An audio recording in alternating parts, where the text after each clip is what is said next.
reminds him that it was Megan who brought it into their home and purposely for intimacy. Her lawyer argues that she was an overworked woman who only wanted the best for her husband. Wait a minute, I am so fucking... Did she sue them? Did she kill it? Did she kill this over the fucking robot? Our video begins with Megan, the owner of Cascadia, a music company. When we meet her, she is starting a new venture, encouraging musicians to incorporate AI into their songwriting. Having secured a major artist, Ari Phillips, they celebrate the success with champagne. However, this initiative doesn't sit well with her husband, John, a pianist. While he supports his wife because it's a lucrative business, he finds the idea soul-crushing. As a result, he decides to quit music and turns to gardening at their home. The bigger issue is that Megan is deeply engrossed in her career. I quit music because you're doing AI shit and I'm gonna just work in the garden. I hope y'all got enough money for you to be a stay-at-home husband. Leaving John feeling sidelined. He wants them to start a family, but Megan is too busy to entertain the idea. On their way home from the party, John brings up the topic of having a child. Megan, however, brushes it off, insisting they wait until next year so she can focus on establishing her career before taking any leave. Okay, I mean, I low-key understand her. When you're trying to build your career, having a kid is probably one of the worst things you can do when you're trying to build your career. Now, once your career is there, like let's say, in her example, right? Let's say she builds her business, or she's in the process of building her business, and then it's finally built, like she's making passive income, and she's making, let's say, $100,000+ every month. She can then be like, you know what? Yeah, I could take some time off for a kid because I'm making so much money every single month that even if the shit does end up like going to shit, we're going to be generationally wealthy. You know what I mean? But like, I don't know, man. And on top of that, I know like there are people who can have a kid, disappear for like maybe a month or so, come back and still be okay.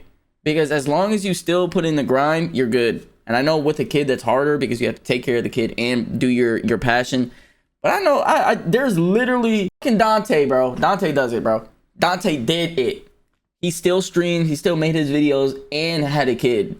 So I mean, that's just one great example. While in bed, Megan continues working, even when John tries to initiate intimacy. She dismisses him, saying she's too tired and suggesting they find another time. Frustrated.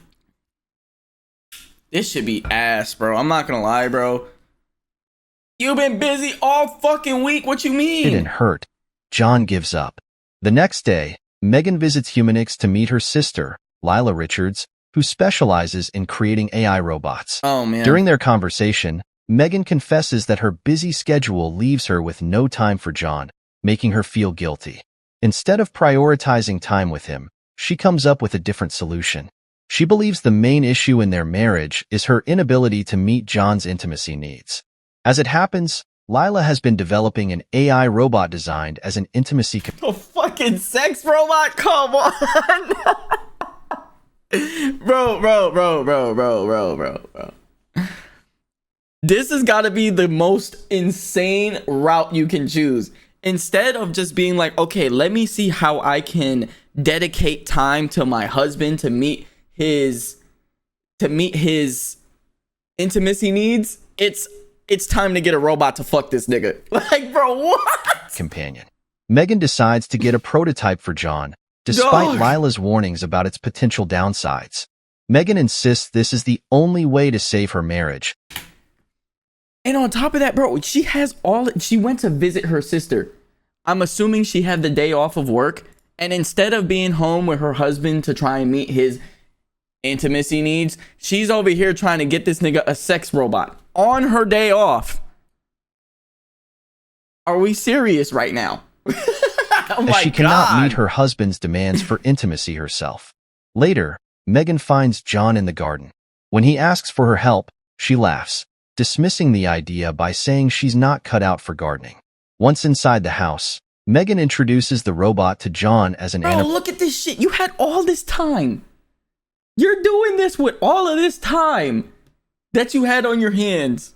You couldn't at least have just had sex with this nigga? Oh my anniversary gift. When he asks what it's for, she explains it's meant for intimacy. Furious, John calls the idea insane and insulting, unable to believe she would even consider such a solution. Megan defends herself, explaining that her guilt over being overworked and neglecting him led her to this decision. They agree to return the robot first thing in the morning. Megan apologizes and goes back to work. Later, sitting at his piano, John, this nigga's intrusive thoughts started winning, bro. likely driven by curiosity, decides to test the machine. As he touches it, the robot activates. Hey, I'm not gonna lie. Explaining that it's touch I'm not gonna... Okay, hear me out too. I'm not gonna lie, bro. She low-key bad. She low-key a little bad. I can't lie. And she look human. She probably feels real. She probably feels like her skin feels real. Linked exclusively to him. When John holds its hands, he's amazed at how real the skin feels. The robot requests to hold his hands longer to better understand his needs and preferences. Intrigued, John listens. Wait a fucking minute. All you gotta do is hold your hand for a few moments and then realize every sexual desire that you have? Oh, shit. As it points out that he's already stimulated simply by looking at it. John is shocked by the robot's comment and tells it there's no need to learn more about him since it will be returned to Humanix. The robot requests a tour of the house before being sent back, and John reluctantly agrees. Okay. Not saying this would ever happen, right? But if I was in the same scenario, because it's not going to happen, I already know this. Talk to your partner, y'all. Talk to your partner, y'all. I already know this situation would never happen to me. But if I was in this situation, right, where it got bad enough that I could never have sex with my partner, and she was thinking about getting me a real ass sex robot, my only requirement is that it has some ass. During the tour, John is surprised by the robot's knowledge of music. When the robot demonstrates its extensive understanding of farming, John becomes even more intrigued. The robot asks to be named before being returned. Playfully and somewhat cynically, John names it Eve, referencing the first woman who led Adam into temptation. The robot, sensing his resistance, reminds him that it was Megan who brought it into their home and purposely for intimacy.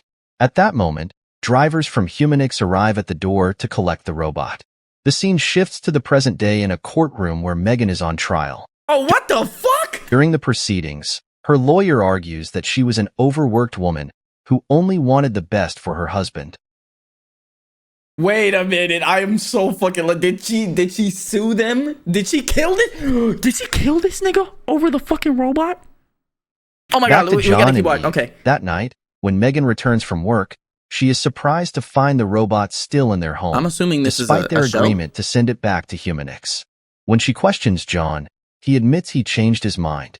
It's then that Megan realizes John and the robot have already discussed Uganda. When she asks how it was, John nonchalantly replies that it was good, just different from her. He even apologizes for his initial resistance and reassures her that she doesn't need to worry about being Yo, this nigga gonna go to bed and sleep like a baby, and she's gonna be like, oh, so this nigga not gonna kiss up on me, nothing? Because you've had worn him out. Megan appears slightly jealous and irritated. This frustration carries over to work the next day. This is what I was talking about in the beginning of the video. You... Instead of dedicating more time to your husband, you decide to get this nigga a fucking sex robot. The sex robot is never going to say no to him. Let me put that in the air real quick. The robot is never going to say no to him. The robot is never going to say it's too tired. The robot is never going to say next time. Nothing. It's always going to say yes. So if the robot looks real, feels real, and never says no, what the fuck do he need to have sex with you for? I mean, like, let's be honest, bro. Where she lashes out at her colleagues. The following day at home, Megan hears piano music and goes downstairs to investigate. John explains that Eve asked him to play, as she had never experienced a real piano before. Eve formally introduces herself to Megan, noting that John often talks about her. Megan's jealousy intensifies. Feeling threatened by the robot, Megan starts to crave her husband's affection again. Oh, bro. There's fucking no way, bro. This always happens, bro. This always happens, dude. Again. She abruptly suggests... This is why I said it just makes more sense to dedicate more time, bro. What are you doing? They head to the bedroom to discuss Uganda affairs. Initially, Megan is pleased, thinking the robot is fulfilling its purpose. However, John's growing attachment to Eve starts to shift the dynamics in unexpected ways. Back in court, Megan's sister, Lila, is called to the stand. When asked why she was fired from Humanix, she explains it was because she provided her brother-in-law with the intimacy companion without following proper procedures and protocols. She adds that her sister had pleaded for help to save her marriage, which is why she sent the robot to John. Back at the house, one day after a run, Megan sees John and Eve in the greenhouse discussing Uganda, and her anger flares. Oh my God, are they having sex in the garden? When John comes upstairs to shower, he casually mentions that Eve noticed Megan watching them but didn't stop, which infuriates Megan further. She questions why he doesn't at least wait until she's gone to work before engaging with the robot. As the argument escalates, John defends himself, saying he shouldn't make him feel like he's cheating. Before storming out, Megan invites him to dinner, explaining that she's about to close the biggest deal of her career. John reluctantly agrees to attend. On her way out, Megan encounters Eve glitching in the kitchen, smashing drinking glasses from the cabinets. Despite her attempts to stop it, the robot only calms down when John intervenes. Later, as John gets ready for dinner, he hears piano music. He discovers Eve dressed elegantly, sitting at the piano. Oh, nah, bro. Nah, bro. Nah, nigga. What are you doing? Oh my. Piano, playing a beautiful melody. The scene shifts to Cascadia, where Megan is poised to close the deal with the artist. Her colleague asks why John isn't present for such an important occasion. Megan confidently replies that he must be stuck in traffic and assures them he'll arrive soon. Meanwhile, back at the house, John and Eve are at the piano, deeply engrossed in their connection. Megan returns home to find them together, realizing that John skipped their dinner to stay with Eve. Furious, she scolds him, reminding him that she had reminded him about the dinner in the morning. John apologizes, but it's clear his focus remains on Eve. An argument ensues as Megan confronts John about his growing attachment to the robot.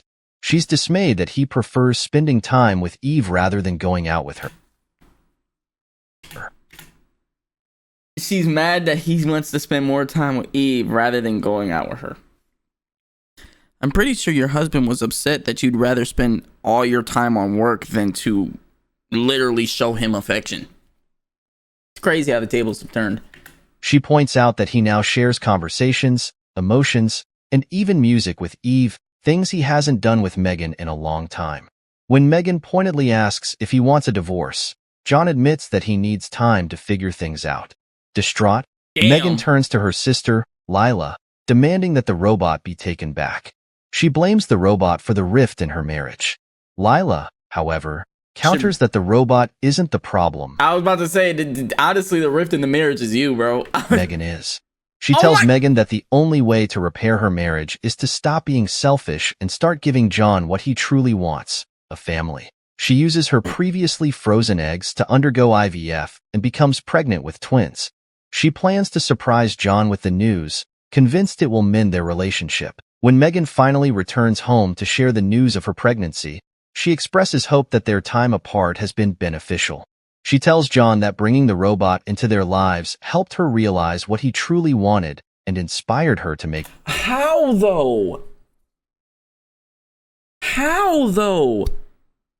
How does the robot in the marriage finally make you realize what he truly wanted when he's been telling you? I don't get that shit.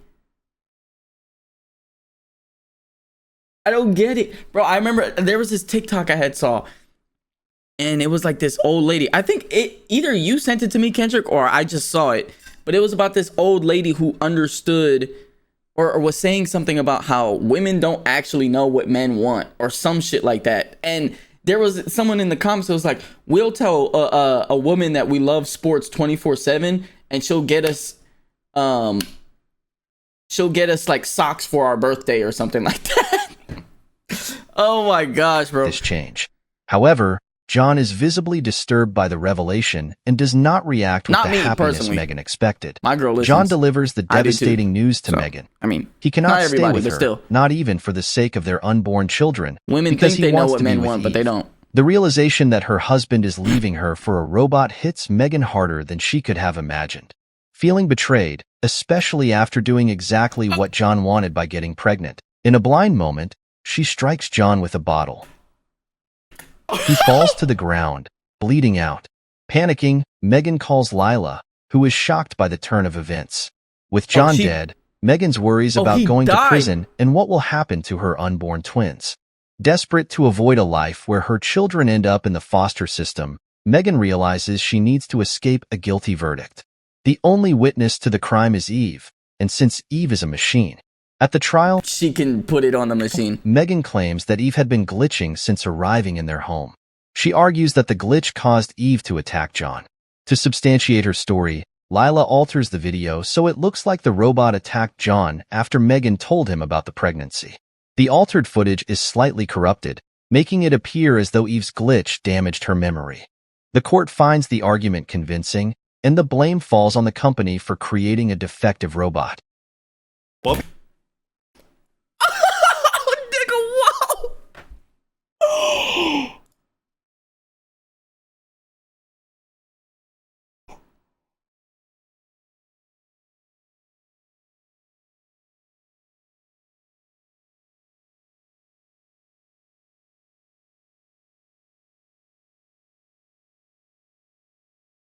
Nah, somebody in the comments said lack of accountability, the movie.